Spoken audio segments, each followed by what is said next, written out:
ماجرا کچھ یوں تھا کہ میرے آقا علیہ الصلوۃ والسلام کہیں تشریف لے جا رہے تھے تو ایک شکاری جو ہے وہ پیارے آقا کے قریب سے گزرا صلی اللہ تعالیٰ علیہ وسلم، اور اس کے ہاتھ میں ایک ہرنی تھی. اس نے ہرنی کا شکار کیا تھا. اللہ کریم نے اس ہرنی کو بولنے کی طاقت عطا فرمائی، اور وہ ہرنی نبی پاک علیہ الصلوۃ والسلام سے کہتی ہے کہ حضور میرے چھوٹے چھوٹے بچے ہیں، اس نے مجھے پکڑ لیا ہے، آپ ذرا ایسے کہیے کہ مجھے تھوڑی دیر کے لیے چھوڑ دے تو میں اپنے بچوں کو دودھ پلا کر واپس آ جاؤں گی. پیارے آقا علیہ الصلوۃ والسلام نے اس ہرنی سے پوچھا کہ اگر تم نہ آئی تو؟ اس نے کہا حضور اگر میں واپس نہ آؤں تو مجھ پر ایسی لعنت ہو جیسی اس پر لعنت ہوتی ہے کہ جو نماز پڑھے اور اس کے بعد دعا نہ کرے. حضور میں واپس نہ آؤں تو مجھ پر ایسی لعنت ہو جیسی اس پر لعنت ہوتی ہے جس کے سامنے آپ کا ذکر کیا جائے اور وہ آپ پر درود نہ پڑھے. اب نبی پاک علیہ الصلوۃ والسلام نے اس شکاری سے بات کی کہ اس ہرنی کو چھوڑ دو. شکاری پہلے انسپائر ہو گیا تھا، وہ جانتا نہیں تھا کہ یہ کون شخصیت ہے، کہ یہ کون ہے کہ جن سے میرا جانور باتیں کر رہا ہے. تو آپ نے فرمایا کہ اسے چھوڑ دو، یہ تھوڑی دیر میں واپس آ جائے گی. کہا حضرت یہ واپس نہ آئی تو کیا گارنٹی ہے؟ فرمایا میں ضمانت دیتا ہوں تم اسے چھوڑ دو. ایسا آج تک کبھی نہیں ہوا تھا کہ جانور جس کو گرفتار کیا جائے، ہرنی تو ویسے ہی بہت تیز دوڑنے والا جانور ہے، وہ کہاں ہاتھ میں آتا ہے، مگر شکاری چونکہ انسپائر ہو چکا تھا، اس کے سامنے یہ باتیں ہو رہی تھی تو اس نے نبی پاک علیہ الصلوۃ والسلام کی گارنٹی پر اس ہرنی کو چھوڑ دیا. حدیث کی کتابوں کے الفاظ ہیں کہ وہ ہرنی دوڑتے ہوئے پہاڑ کے پیچھے چلی گئی. اب نبی پاک علیہ الصلوۃ والسلام اور وہ شکاری کھڑے ہیں، انتظار کر رہے ہیں، اور تھوڑی دیر بعد اس آسمان نے یہ منظر دیکھا کہ وہ ہرنی واپس پہاڑ کے پیچھے سے آتی ہے اور آ کر اپنے آپ کو سرنڈر کر دیتی ہے. اب وہ جب شکاری یہ سارا کچھ دیکھتا ہے نا کہ یہ کیسی ہستی ہے کہ جو جانور سے بات کر رہے ہیں اور جانور کی گارنٹی دے رہے ہیں، جانور واپس آ کر سرنڈر کر رہا ہے، وہ شکاری کلمہ پڑھ کر مسلمان ہو گیا، نبی پاک پر ایمان لے آیا. اب یہاں دو باتیں بڑی خوبصورت ہیں. اس حدیث کا ایک اگلا پارٹ موجود ہے، وہ میں سناؤں گا آپ کو. مگر ماں ماں ہی ہوتی ہے، بے شک وہ جانور کی ماں کیوں نہ ہو. اس ہرنی نے یہ نہیں کہا کہ حضور مجھے چھڑوا دیجئے، مجھے گرفتار کیا ہے. وہ کہتی میرے بچے بھوکے ہیں، مجھے انہیں دودھ پلانے کی اجازت دیجئے. یہی ماں ہے کہ جو اپنے آپ کو تکلیف میں ڈالتی ہے مگر بچوں کے لیے راحت کا سامان کرتی ہے. جن کی ماں حیات ہے کاش وہ اپنی ماں کی قدر کر لے، اور جن کی ماں چلی گئی اللہ کرے کہ ان کے لیے خوب ہی صالح ثواب ہم کریں، ان کی روح کو خوش کریں.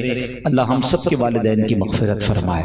اچھا اب جب یہ سارا کچھ ہو گیا تو جبریل امین نبی پاک علیہ الصلوۃ والسلام کی بارگاہ میں حاضر ہوئے اور عرض کرتے ہیں یا رسول اللہ صلی اللہ علیہ وسلم آپ کے رب نے آپ کو سلام فرمایا ہے. اور رب ارشاد فرماتا ہے کہ اے میرے رسول صلی اللہ علیہ وسلم، جس طرح یہ ہرنی اپنے بچوں سے پیار کرتی ہے آپ کا رب اس سے زیادہ آپ کی امت سے پیار فرماتا ہے. اور جس طرح یہ ہرنی لوٹ کر آئی ہے حضور قیامت کے دن اللہ آپ کی امت آپ پر لوٹا دے گا. تو اے میرے پیارے اسلامی بھائیوں، یہ ہے درود پاک. اب اس میں اس واقعے میں دو بڑی اہم باتیں سیکھنے کو ملی ہیں کہ وہ کیا کہتی ہے حضور مجھ پر ایسی لعنت جیسی اس پر لعنت ہو کہ جو نماز پڑھے اور دعا نہ کرے. یہ بڑا پرابلم ہے. ہم دعا میں بڑی کنجوسی کرتے ہیں. آج کل ماشاءاللہ نمازی بڑھ گئے ہیں مسجدوں میں. اچھا یہ بھی الگ ٹرینڈ ہے کہ 5-6 روزے تک نمازی زیادہ ہوتے ہیں، آہستہ آہستہ پھر جانا شروع ہو جاتے ہیں، پھر آخری عشرے میں پھر آتے ہیں، پھر چاند رات سے بھاگ جاتے ہیں. تو اس بار ایسا نہ کریں، ہم پورے سال کے نمازی بنیں. ہم پورے سال کے لیے نماز ہم پر فرض ہے، نہ صرف رمضان کے لیے تو فرض نہیں ہے. اور دعا میں کیوں کنجوسی کرتے ہیں؟ دیکھیں دنیا والے پتہ ہے کہ اگر آپ اور میں اچھا میں اگر یہاں سے شروع کروں نا تو سب کو ایک کاغذ اور قلم دوں کہ اپنی اپنی پرابلم لکھیں، تو شاید کچھ لوگ تو ایسے ہوں گے جو کہیں گے ایک کاغذ اور دے دو، پرابلم تو بہت ساری ہیں. پرابلم میں ہم سارے ہی ہیں، کوئی بیمار ہے، کوئی پریشان ہے، کوئی کاروباری، کوئی فیملی پرابلم سب کو ہیں، مگر پرابلم حل کرنے والے سے بات نہیں کرتے. حل المشکلات تو رب ہے، دافع البلیات تو مولا ہے. مصیبتیں حل اس نے کرنی ہیں. وہ کہتے ہیں نا ہم سب کے پاس جاتے ہیں، ہم رب کے پاس ہی نہیں جاتے. اچھا دنیا میں کیا کرتے ہیں یار فلاں سے رابطہ ہو گیا نا تو مسئلہ حل ہو جائے گا، فلاں سے ذرا سیٹنگ ہو گئی تو مشکل حل ہو جائے گی. دنیا والے پتہ ہے کیسے ہوتے ہیں؟ آپ کسی سے ایک بار لائف میں ہیلپ مانگ لیں، اللہ نہ کرے کسی کی ہمیں ضرورت پڑے، لیکن ہیلپ مانگ لیں تو شاید وہ قریب ہو تو کر دے، لیکن دوبارہ جائے تو کہتے ہیں بھی تھوڑے دنوں پہلے تو کی تھی ہیلپ پھر آ گئے. اب دوسری ہیلپ میں تھوڑا سا آپ کو ٹونٹ ملے گا، تھوڑا سا تانا ملے گا. تیسری بار جائیں تو یار لگتا ہے اس کی تو عادت ہو گئی ہے مانگنے کی. چوتھی بار میں موبائل نمبر بھی بلاک ہو جاتا ہے. یہ ہے دنیا. ٹھیک ہے نا؟ اور آؤ میں بتاتا ہوں میرے رب کی رحمت کیسی ہے. اللہ فرماتا ہے ادعونی استجب لکم، تم مجھ سے مانگو میں تمہیں عطا کروں گا. دنیا والوں سے زیادہ مانگو انہیں برا لگتا ہے، رب سے جتنا مانگو اسے اچھا لگتا ہے. وہ فرماتا ہے جو زیادہ مانگنے والا ہے میں اس سے زیادہ خوش ہوتا ہوں، اور جو نہیں مانگتا اس سے رب ناراض ہوتا ہے. مگر ہم دعا ہی میں سستی کرتے ہیں. کیوں نہیں مانگتے رب سے؟ پوچھو دعا کیا ہے. مولا علی شیر خدا فرماتے ہیں جب میرا جی چاہتا ہے میں اللہ سے باتیں کروں، میرا جی چاہتا ہے رب مجھ سے باتیں کرے، میں قرآن پڑھنے لگ جاتا ہوں. اور جب جی چاہتا ہے میں اللہ سے باتیں کروں میں دعا کرنے لگ جاتا ہوں.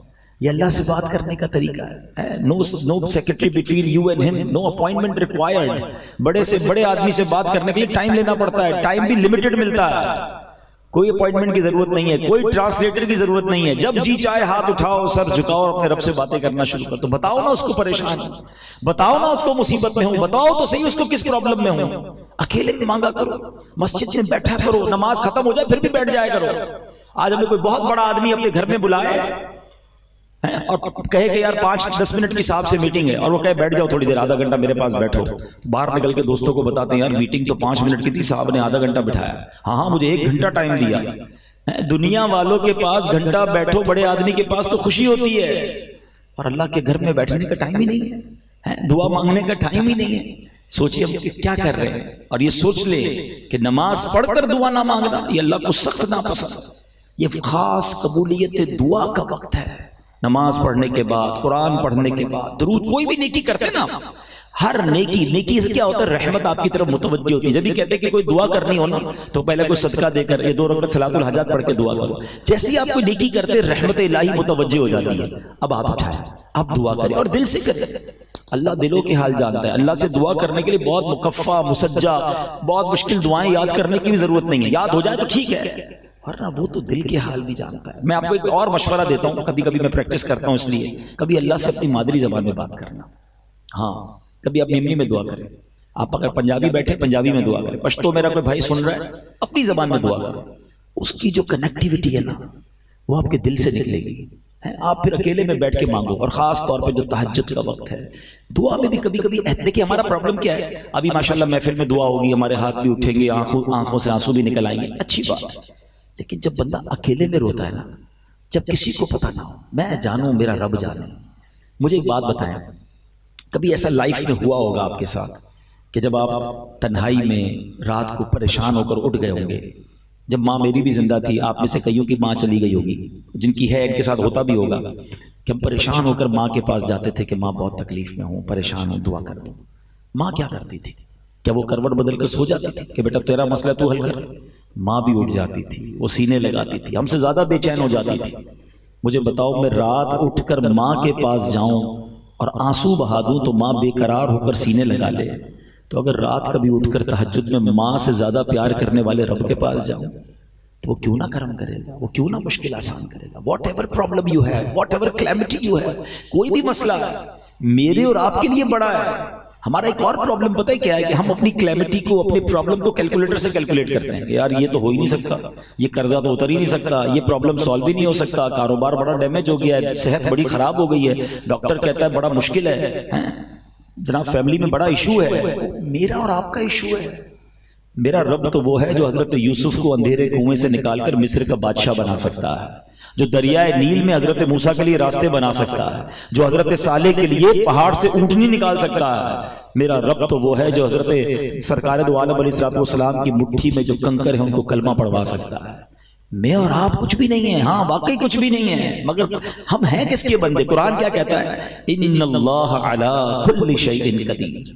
وہ تو سر چاہے پر قادر ہے نا. میں اور آپ کچھ بھی نہیں ہیں. تو جب اس قادر سے کنیکشن ہے، اس قادر کا میں بندہ ہوں، تو پھر گھبراہٹ کیسے؟ مانگو نا اس سے. اور جب آپ یقین سے مانگتے ہو نا، ہمارا ایک اور پرابلم پتہ ہے کیا ہے؟ ہم دعا بھی مانگتے اور بلیو بھی نہیں ہوتا. چلو مانگ لیتا ہوں لیکن ہونا کچھ نہیں ہے، پہلے سے ہی مایوس ہو، کچھ نہیں ہونا. علماء کہتے ہیں دعا اسی کی قبول ہوتی ہے جس کو یقین ہوتا ہے، جس کو رب پر بھروسہ ہوتا ہے. ایک بچے کا واقعہ ہے، نوجوان کا. ایک گاؤں میں بارش نہیں ہو رہی تھی، تو گاؤں کے سارے لوگ جمع ہوئے کہ کئی سالوں سے بارش نہیں ہو رہی تھی. ایک قطرہ بارش کا نہیں پڑ رہا تھا. سوکھ گئے کھیت، سوکھ گئے کنویں، سوکھ گئے، بہت پریشانی تھی. سارے گاؤں والوں نے مل کر پلان کیا کہ دعا کرتے ہیں، بارش کے لیے دعا کرتے ہیں. تو ایک نوجوان آیا ہاتھ میں چھتری لے کر. سارے گاؤں والے ہنسنے لگے کہ بے وقوف آدمی، کئی سال ہو گئے قطرہ بارش کا نہیں پڑا، تو چھتری لے کر آیا ہو. کہہ رہا مانگنے کس سے آیا ہوں؟ اللہ سے مانگنے آیا ہوں نا، بارش اسی نے دینی ہے. تو یقین، میں یہ یقین لے کر آیا ہوں کہ بارش تو ہونی ہے، واپس کیا بھیگتے ہوئے جاؤں گا. اور علماء کہتے ہیں اسی نوجوان کے یقین کی وجہ سے دعا کے دوران اتنی بارش ہوئی کہ پورا گاؤں بھیگتے ہوئے واپس گیا، وہ نوجوان چھتری لے کر اپنی چھتری کے سائے میں گیا. That's belief required. وہ یقین چاہیے، آپ کتنی بڑی پرابلم میں کیوں نہ ہو نا. وہ کیا خوبصورت بات شاعر مشرق نے کہی نا کہ اگر آج بھی ہو ابراہیم سا ایمان پیدا. What is required؟ ایمان ویسا. حضرت ابراہیم کا ایمان کیسا تھا؟ آگ میں کود گئے تھے نا کہ اللہ بچانے والا. اور آگ کیا ہوئی؟ باغ بن گئی نا. آپ کے سامنے بڑی آگ ہے، پرابلم ہے، کاروبار کا، فیملی کا، صحت کا، واٹ ایور. چاہیے کیا؟ اگر آج بھی ہو ابراہیم سا ایمان پیدا، آگ کر سکتی ہے انداز گلستان پیدا. وہ ایمان مل گیا نا تو آج بھی دکھوں کی آگ بھی گلزار بن جائے گی. تو یہ جو اس حدیث کا جو پہلا پارٹ ہے کہ دعا، خدا را ہو سکتا ہے اگلے رمضان میں ہم نہ ہوں، اس رمضان کو ہمیں اپنی زندگی کا آخری رمضان سمجھ کر گزارنا ہے تاکہ زیادہ عبادت کریں نا. تو بتا رہا تھا میں اسکیم اور آفر کا کہ سارا سال میں اور آپ دعا کرتے ہیں نا، یا اللہ میری دعا سن لے، میری پکار سن لے، میری توبہ قبول کر لے. رمضان میں آسمان دنیا سے آواز لگائی جاتی ہے، فرشتے آواز لگاتے ہیں، ہے کوئی مانگنے والا کہ اس کی دعا قبول کی جائے، ہے کوئی مغفرت کا سوالی اس کی مغفرت کر دی جائے، ہے کوئی توبہ کرنے والا اس کی توبہ قبول کی جائے. وہاں سے پکار ہو رہی ہے. تو ہم نے کیا کرنا ہے؟ لبیک میرے مولا میں حاضر. لیکن آج کل رمضان میں ایک الگ فینومنا کئی سالوں سے میں دیکھ رہا ہوں کہ کچھ لوگوں نے رمضان کو فوڈ فیسٹیول بنایا، سحری افطاری کے نام پر کبھی کدھر جا رہے ہیں، کبھی کدھر جا رہے ہیں. دوست ملتے بھی ہیں تو ایک دوسرے سے بات ہی یہ کرتے ہیں، ہاں بھائی آج کدھر کھانا ہے، آج کدھر چلنا ہے سحری کو. ارے بھائی یہ کیوں نہیں پوچھتے آج کدھر دعا میں چلنا ہے، آج کدھر عبادت کرنی ہے، آج کدھر کو مل کے قرآن پڑھیں، آج کدھر جا کے کوئی شبینہ پڑھیں، کوئی تہجد پڑھیں، کوئی نوافل پڑھیں. رمضان تو عبادت کے لیے آیا تھا، اس کی راتیں تو سجدوں کے لیے آئی. نبی پاک بستر پر نہیں آتے تھے رمضان میں، اتنی عبادت کرتے. اور ہم کیا کر رہے ہیں؟ اور عبادت کریں، دعا کریں، ایسے دوست بنا لیں کہ جہاں. اچھا پھر نبی پاک کا ایک اور انداز کیا تھا کہ رمضان میں خوب تلاوت کرتے. یہ نزول قرآن کا مہینہ ہے، اس میں تلاوت قرآن کریں. ہم میں سے کئی ایسے ہیں جن کی 5 روزہ تراویح پوری ہو گئی ہوگی، کسی کی 7 روزہ پوری ہو گئی، سمجھتا ختم، باقی آگے تراویح پڑھنے کی ضرورت نہیں ہے. ٹھیک ہے یہ 5 7 روزہ 10 روزہ تراویح کا ٹرینڈ، لیکن اس کا مطلب یہ نہیں کہ باقی دنوں کی تراویح آپ کو معاف ہو گئی ہے. تراویح سنت موقدہ ہے، وہ آپ کو آخری رمضان تک پڑھنی ہے. تو خدا را آفرز اور اسکیمز اور ڈسکاؤنٹ جو دیکھتے ہو نا، اللہ کرے کہ رمضان میں جو نیکیوں کی آفر بڑی ہوئی ہے نا، ہم اس پر بھی کام کریں. اسی حدیث میں جو اگلا جملہ تھا کہ حضور مجھ پر ایسی لعنت، وہ ہرنی کیا کہتے جو آپ کا ذکر سنے اور آپ پر درود نہ پڑھے. تو ہمیں جب سرکار دو عالم صلی اللہ تعالی علیہ وسلم کا نام سننا ہے یا کہنا ہے، درود پاک پڑھنا ہے. اچھا کبھی کبھی کیا ہوتا ہے، ہم کبھی محفل میں جاتے ہیں، اجتماع میں جاتے ہیں تو بار بار نبی پاک علیہ الصلوۃ والسلام کا نام لیا جاتا ہے. تو اس میں ہم سے کیا پرابلم ہو جاتی ہے کہ بعض اوقات ہم درود نہیں پڑھ پاتے. تو علماء بڑی پیاری بات فرماتے ہیں کہ آپ ایسا کریں کہ روزانہ particular time, particular quantity fix کر لیں کہ بھائی روزانہ 100 بار 200 بار، اللہ توفیق دے تو 313 بار 1200 بار درود پاک پڑھ لیں. تو اگر آپ نے کسی موقع پر نبی پاک علیہ الصلوۃ والسلام کا نام لیا یا سنا تھا اور درود نہ پڑھ سکے تو یہ اس کا آلٹرنیٹ ہو جائے گا. تو اپنی زندگی میں روزانہ درود پاک کا کوئی ٹائم رکھیں، تسبیح جیب میں رکھا کریں، فضول باتوں سے بچ کر درود پاک پڑھیں، ذکر اللہ کریں. موبائل کے ساتھ گھنٹوں گزار رہے ہیں، دوستوں کے ساتھ گھنٹوں گزار رہے ہیں، ساری رات جناب پاکستان پر ایسے بحث ہو رہی تھی جیسے سارا نظام ہم ہی چلا رہے ہیں. روز ڈالر کا ریٹ چیک کرنا ہے، روز پیٹرول کا ریٹ چیک کرنا ہے، انٹرنیشنل مارکیٹ چیک کرنی ہے، 1 روپے کا ڈالر لینا نہیں ہے، روز ریٹ چیک کرنا ہے. ٹائم بہت ہے نا، ساری ان تمام چیزوں کو چیک کر رہے ہیں جس سے لینا دینا کچھ نہیں ہے، لیکن ٹائم بہت ہے تو تمام کاموں میں فضول ٹائم ضائع کرنا ہے. اب میں سوال کروں کہ کتنوں نے اس بار کتنا قرآن پڑھ لیا ہے؟ تو قرآن پڑھنے کا ٹائم نہیں ہے. اچھا پڑھ بھی لیا تو سمجھے گا کون قرآن؟ انڈرسٹینڈ کب کریں گے؟ اتنی زندگی گزر گئی، رب نے قرآن میں کیا فرمایا ہم اس کے لیے بھی تیار نہیں ہیں. خدا را ایسا نہ کریں. حدیث پاک میں آتا ہے وہ دل ویران ہے جس میں کچھ قرآن نہیں ہے. چیک کرو نا میرے دل میں کتنا قرآن ہے. اور قرآن یہ فرشتوں کے نازل ہونے والا کام ہے. ہاں جس گھر میں قرآن پڑھا جاتا ہے، جس آفس پہ پڑھا جاتا ہے، مبارک ہونے اور پڑھتے رہا کرو، صرف رمضان نہیں پورا سال. جہاں قرآن پڑھا جاتا ہے نا فرشتے نازل ہوتے ہیں. بلکہ قرآن کیسی شفا ہے کہ ایک بار نبی پاک علیہ السلام کی بارگاہ میں ایک شخص آیا. ذرا سنیے کہ پیارے آقا علیہ السلام کی بارگاہ میں ایک شخص آیا. اس نے کہا حضور میرے گلے میں درد ہے. تو نبی پاک علیہ السلام نے فرمایا قرآن پڑھنا اختیار کرو. ایک شخص حاضر ہوا. اس نے کہا حضور میرے سینے میں تکلیف ہے. پیارے آقا علیہ السلام نے فرمایا قرآن پڑھو. فرمایا شفاء لما فی الصدور کہ دلوں کی صحت قرآن میں ہے. تو بلکہ قرآن کریم تو مختلف بیماریوں کی بہترین دوا ہے کہ نبی پاک علیہ السلام فرماتے ہیں خیر الدواء القرآن، یعنی بہترین دوا قرآن کریم ہے. سنن ابن ماجہ کی حدیث ہے کہ بہترین دوا قرآن پاک ہے. قرآن پاک کی آیت کون سی ہے؟ وَنُنَزِّلُ مِنَ الْقُرْآنِ مَا هُوَ شِفَاءٌ وَرَحْمَةٌ لِّلْمُؤْمِنِينَ، اور ہم قرآن میں اتارتے ہیں وہ چیز جو ایمان والوں کے لیے شفا اور رحمت ہے. پڑھیں گے قرآن تو برکتیں ملیں گی نا. اور پھر قرآن کو جب انڈرسٹینڈ کرتے ہیں نا، بلیو کریں، جب آپ ڈائریکٹلی قرآن سے کچھ سیکھتے ہیں نا، اس کا جو نور اور اس کا جو سکون دل میں ہوتا ہے نا، انبلیویبل. اب میں صرف وقت تھوڑا ہے لے کر تو میں 2 صورتیں آیا تھا، لیکن میں چلیں ایک قرآن پاک کی صورت آپ کے سامنے پیش کرتا ہوں. اللہ کریم نے ماہ رمضان میں ایک ایسی رات عطا کی ہے جو one of the amazing night ہے. قرآن قرآن پاک میں کسی چیز کا ذکر آ جائے نا، علماء بیٹھے ان سے آپ پوچھیں کہ ذکر آ جانا بھی بہت بڑی بات ہے. تو یعنی جس کا ذکر آ جائے نا تو اس کی سگنیفیکنس بڑھ جاتی ہے. مگر جس رات کا میں ذکر کرنے جا رہا ہوں، اس رات کا ذکر نہیں آیا. اس رات کی امپورٹنس بیان کرنے کے لیے قرآن پاک میں پوری سورت نازل کر دی گئی ہے. ایک آیت بھی نہیں، پوری سورت dedicated for that particular night. Try to understand the importance of that night کہ کیسی رات ہے کہ جس کا ذکر نہیں کیا، اس کے لیے پوری سورت نازل کر دی ہے. اور کس خوبصورت انداز میں بیان کیا اس سورت کے بارے میں. اللہ قرآن میں فرماتا ہے بسم اللہ الرحمن الرحیم انا انزلناہ فی لیلۃ القدر وما ادراک ما لیلۃ القدر لیلۃ القدر خیر من الف شہر تنزل الملائکۃ والروح فیہا باذن ربہم من کل امر سلام ہی حتی مطلع الفجر. ودن اے منٹ تلاوت پوری ہو جاتی ہے، مگر اس کی امپورٹنس، اس کی جو اندر کی ایسنس ہے، کبھی ہم نے اس کو لینے کی کوشش کی. آئیے پہلے ذرا تھوڑا سا اس کا ترجمہ سنتے ہیں، پھر اس قرآن پاک کی سورت کا شان نزول آپ کو بیان کروں گا، ایمان تازہ ہو جائے گا. اب اس میں اللہ فرماتا ہے بے شک ہم نے اسے شب قدر میں اتارا. انا انزلناہ فی لیلۃ القدر. قرآن شب قدر میں نازل ہوا ہے. اب یہاں ایک بعض اوقات ذہن میں سوال آتا ہے کہ قرآن تو جبریل امین لے کر آتے تھے، نبی پاک کے پاس وہی لے کر کبھی باری باری آتے تھے، تو شب قدر میں کیسے نازل ہوا؟ تو اس کی ڈفرینشیٹ، اس کو تطبیق علماء نے یہ کیا کہ شب قدر میں اللہ کریم نے لوح محفوظ سے یہ قرآن آسمان دنیا پر نازل کر دیا، اور پھر آسمان دنیا سے 23 سال کے عرصے میں پیارے آقا کی عمر مبارک 63 سال اور 40 سال کی عمر میں پہلی ملاقات ہوئی تھی حضرت جبرائیل سے غار حرا میں. پہلی وہی آئی تھی نا. تو یہ 23 ایئرز کے اندر بتدریج پارشلی قرآن جبریل امین لے کر نبی پاک کے دل اقدس پر لے کر آئے. مگر شب قدر جو ہے یہ قرآن لوح محفوظ سے آسمان دنیا پر نازل کر دیا گیا.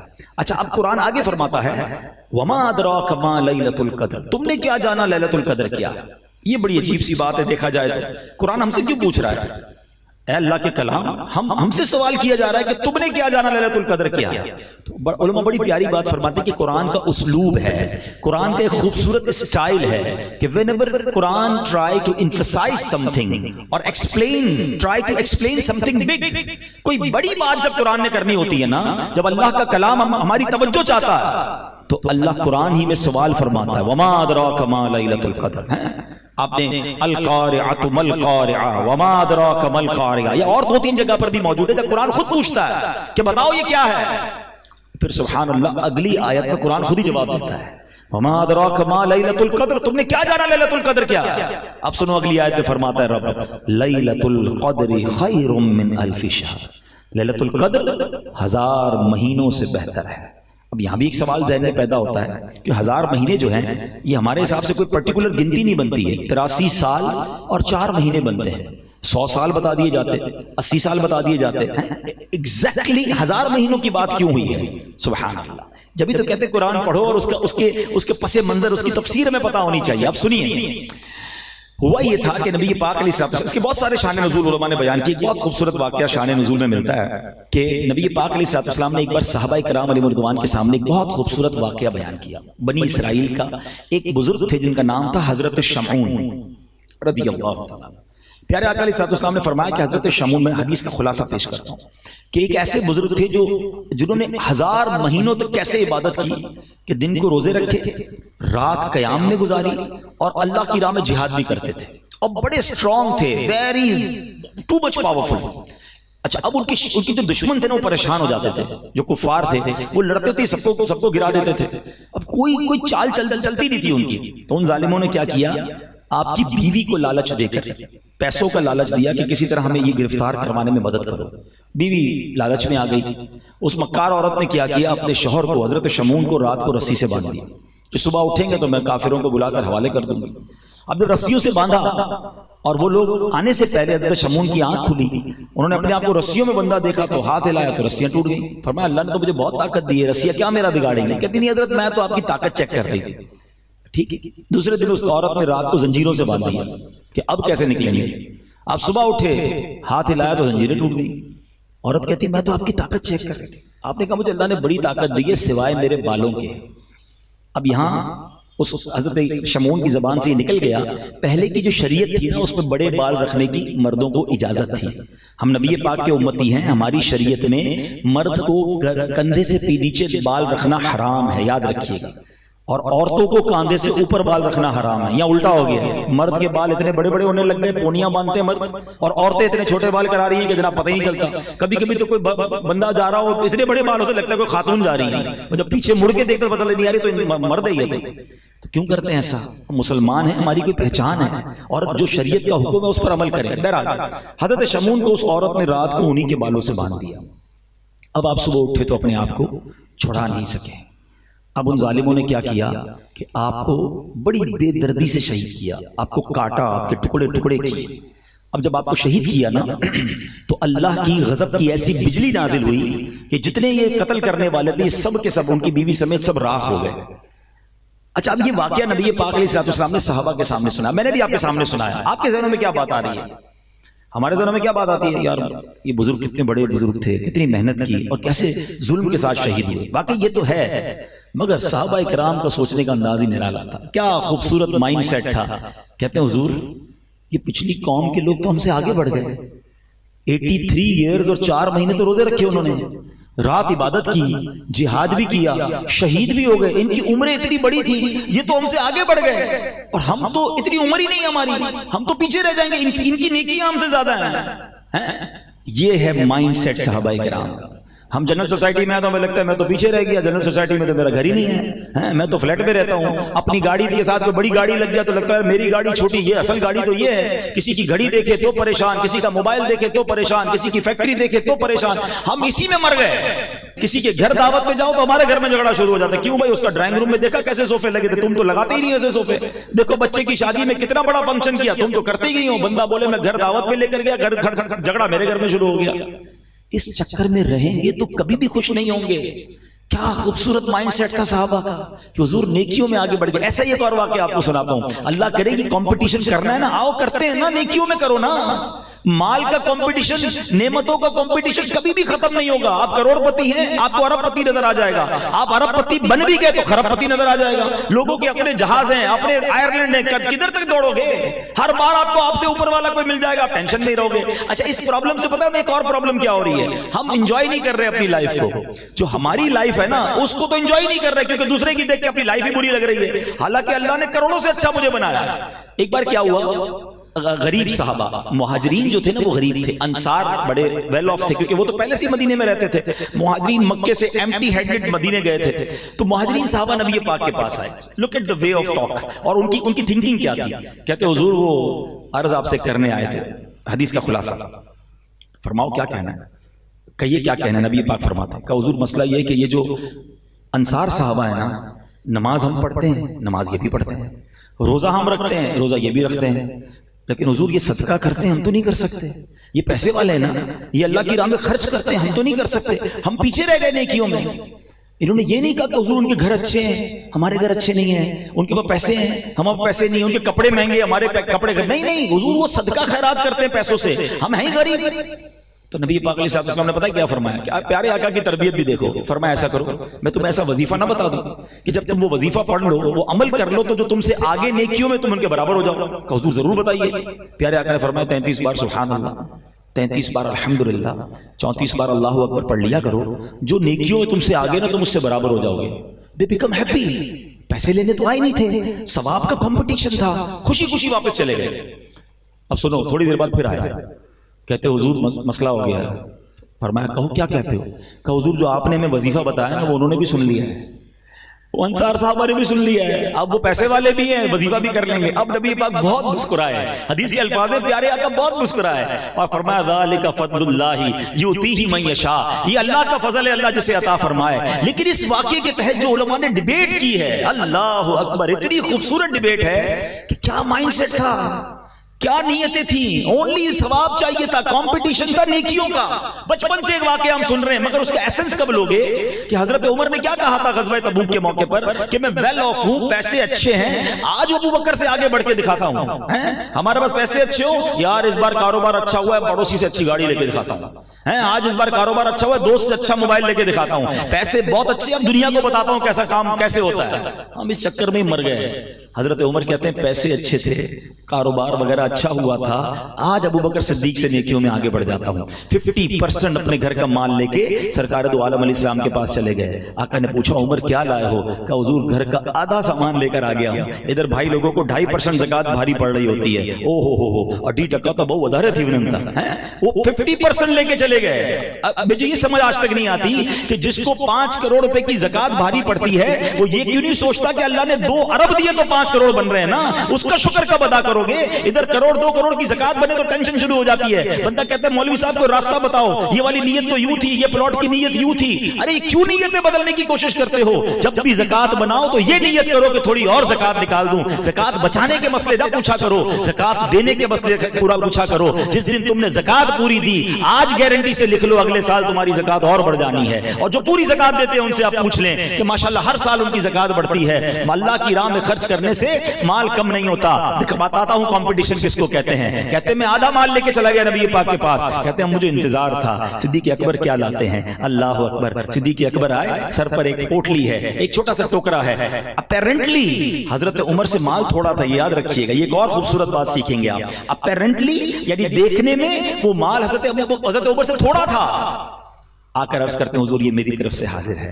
پیارے آقا نے پوچھا ابو بکر کیا لایا ہو؟ کہتے حضور گھر میں جو کچھ تھا سب لے آیا ہوں. ابو بکر گھر والوں کے لیے کیا چھوڑا ہے؟ کہ حضور گھر والوں کے لیے اللہ اور اس کا رسول کافی ہے، میں گھر والوں کے لیے کچھ بھی نہیں چھوڑ کر آیا، آپ کا نام چھوڑ کے آیا ہوں. اللہ اکبر. حضرت عمر نے وہ تاریخی جملہ فرمایا کہ آج مجھے پتا چل گیا کہ ابو بکر صدیق سے میں کبھی نیکیوں میں آگے نہیں بڑھ سکتا. اور سنو حضرت ابو بکر صدیق نے جب یہ صدقہ کیا نا، ارے ہمارے اور آپ کے صدقے کی اوقات کیا ہے. جبریل امین حاضر ہوتے ہیں اور سبحان اللہ نبی پاک سے کہتے ہیں حضور ابو بکر کو سلام رب فرما رہا ہے، اللہ کا سلام پہنچائیے اور پوچھئے ابو بکر سے کہ اس حال میں تم راضی ہو؟ سیدنا ابو بکر صدیق سے نبی پاک نے پوچھا ابو بکر تم اس حال میں راضی ہو؟ رب کا سلام آیا ہے. آپ زاروں کتار رونے لگے، سنگل پینی نہیں تھی. آج ہمارا چھوٹا سا نقصان ہو جائے اللہ سے شکوے، موڈ آف، فیملی سے جھگڑا شروع ہو جاتا ہے. کیا ہوا بھائی؟ مارکیٹ ڈاؤن ہو گئی ہے. اب تو سنا ہے کئی فیملیز پہلے مارکیٹ کا ریٹ چیک کرتی پھر اپنے شوہر سے بات کرتی ہیں، نانا آج گال نہیں کرنی، مارکیٹ بہت ڈاؤن ہے، پاکہ جواب صحیح نہیں میرے. ہمارا یہ حال ہو گیا ہے کہ ہم تو اپنے گھر والوں سے ہمارا موڈ آف کر دیتے ہیں. حضرت ابو بکر صدیق کے پاس 1 روپیہ نہیں ہے اور رب پوچھ رہا ہے کہ ابو بکر تم رب سے راضی ہو؟ آپ زاروں کتار رونے لگے. کہتے میں اپنے رب سے کیسے ناراض ہو سکتا ہوں. اچھا حضرت ابو بکر صدیق نے کیا کیا تھا پتہ ہے؟ اتنا کلین سویپ کیا تھا اپنے گھر کو کہ سارا سامان تو دے دیا، اپنے بٹن بھی راہ خدا میں دے دیے، کانٹے لگائے ہوئے تھے. تو جو جبریل امین آئے تھے نا پیارے آقا کے پاس رب کا سلام لے کر، انہوں نے کرتے پر کانٹے لگائے ہوئے تھے. نبی پاک نے پوچھا اے جبریل یہ کیسا لباس پہنا ہے؟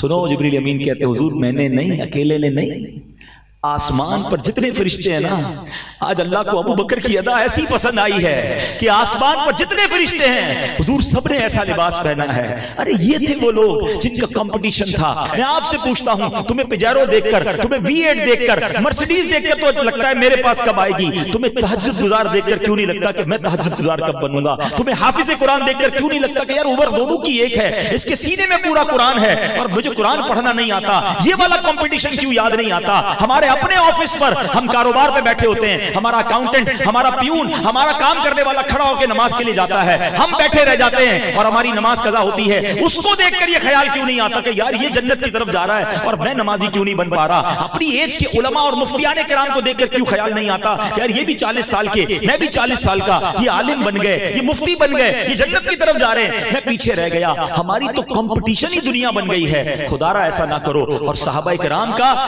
لیلۃ القدر کے لیے اب سنو, باقی کی طرف پھر آتا ہوں ورنہ اس موضوع پر تو بہت ساری باتیں میرے پاس کہنے کے لیے. کیا کہا حضور؟ پچھلی قوم والے تو آگے بڑھ گئے. حضرت شمعون کی 1000 مہینوں کی عبادت, ہماری تو عمر ہی تھوڑی ہے. ہائے ہائے, میرے آقا علیہ السلام کے دل پر رنج گزرا, قلب پر حزن گزرا, اور رب کو یہ کب گوارا ہے کہ حبیب پاک کے دل پر غم گزرے.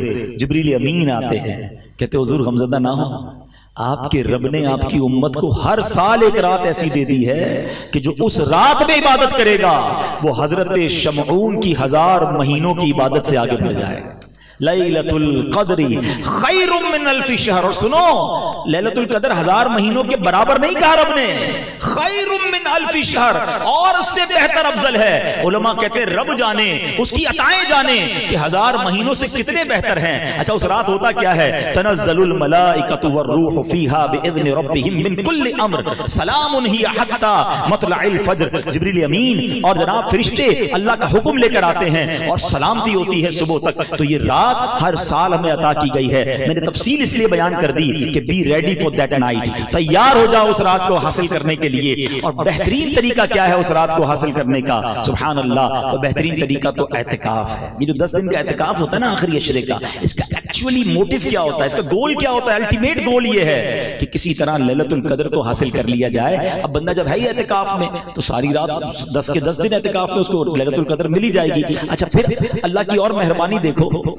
کہ یہ نہیں فرمایا کہ پورے سال میں کوئی بھی رات لیلۃ القدر ہوتی ہے, ہمیں 365 راتوں میں عبادت کر کے ڈھونڈنا پڑتا تھا. یہ بھی نہیں فرمایا کہ رمضان کی کوئی رات ہوتی ہے, اور نیرو سرچ کر دی گئی. حدیث میں فرمایا آخری عشرے کی تاک راتوں میں سے ایک رات لیلۃ القدر ہے, 21ویں, 23ویں, 25ویں, 27ویں یا 29ویں. اب ان 5 راتوں کو پلیز ٹارگٹ کر کے رکھیں. میں اور آپ 83 سال 4 مہینے عبادت نہیں کر سکتے, نارملی جیتے بھی نہیں ہیں اتنا.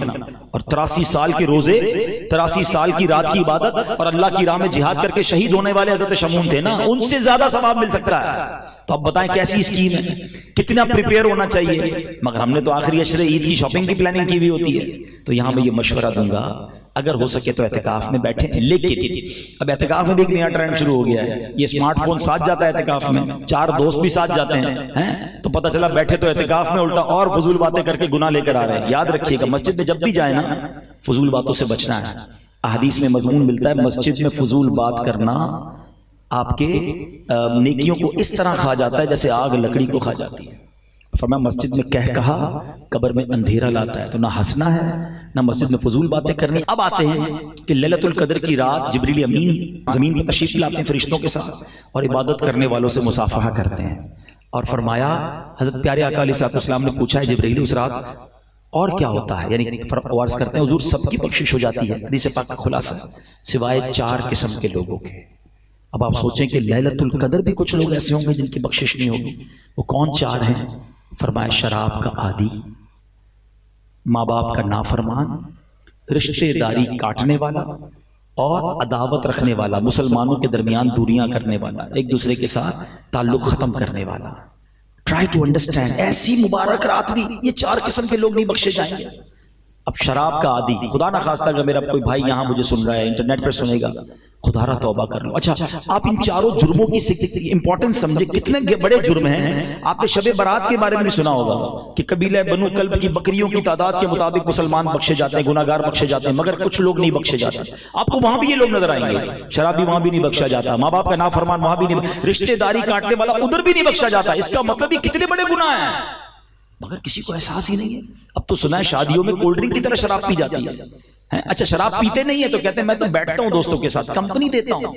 آپ کو پتا ہے میرے آقا علیہ الصلوۃ والسلام نے 10 قسم کے لوگوں پر لعنت ایک ہی حدیث میں فرمائی ہے. مفتی صاحب بیٹھے, شراب پینے والا, پلانے والا, اٹھانے والا, بیچنے والا, لانے والا, یعنی ہر کیٹیگری پر لعنت فرما دی. اور ہم کہتے ہیں میں بیٹھتا ہوں, ادھر بیٹھتے جو رب کی لعنت برس رہی ہے.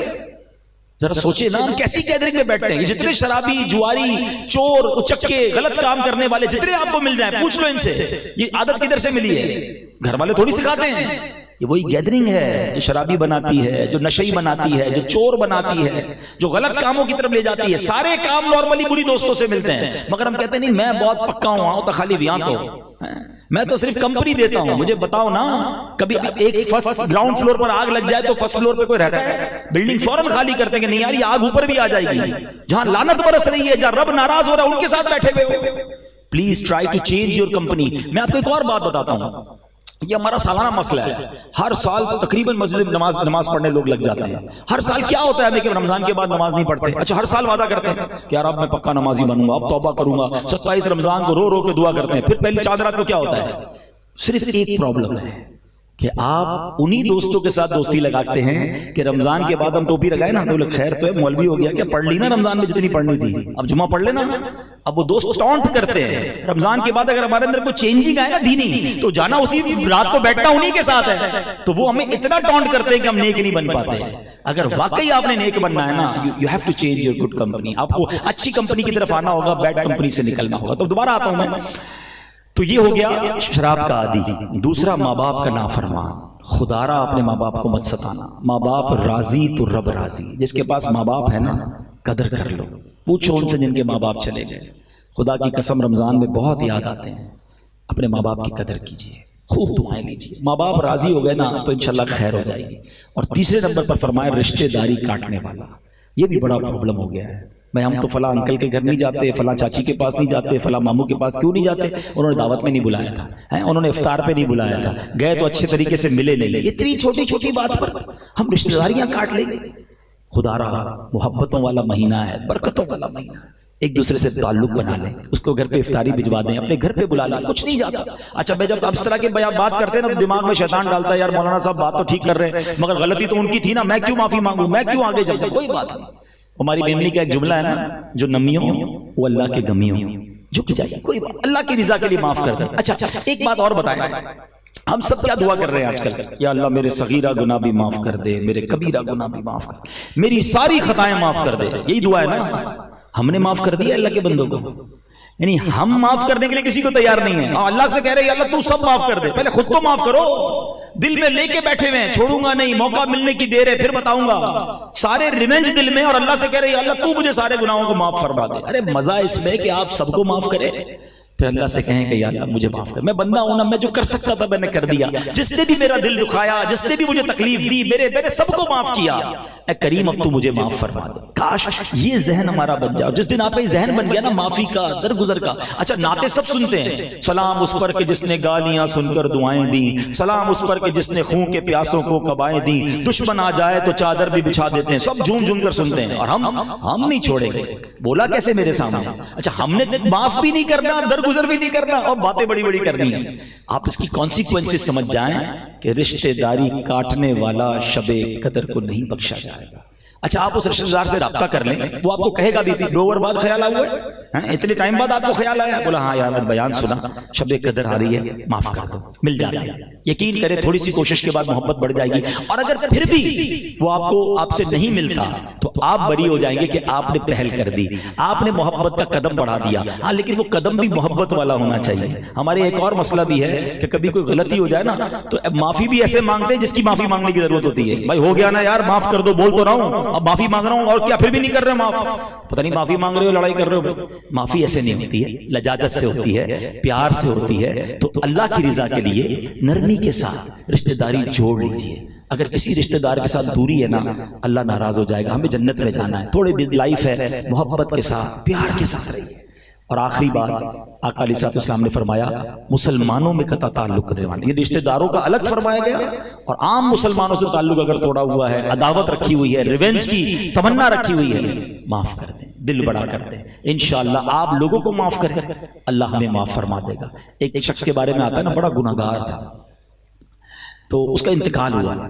مرنے کے بعد اس کو کسی نے خواب میں دیکھا، تو کہا تمہارے ساتھ کیا معاملہ ہوا؟ کہا اللہ نے میری بخشش فرما دی. کہا تو کیسے بخشا گیا؟ تو تو بڑا گناہگار تھا. کہاں تھا تو گناہگار.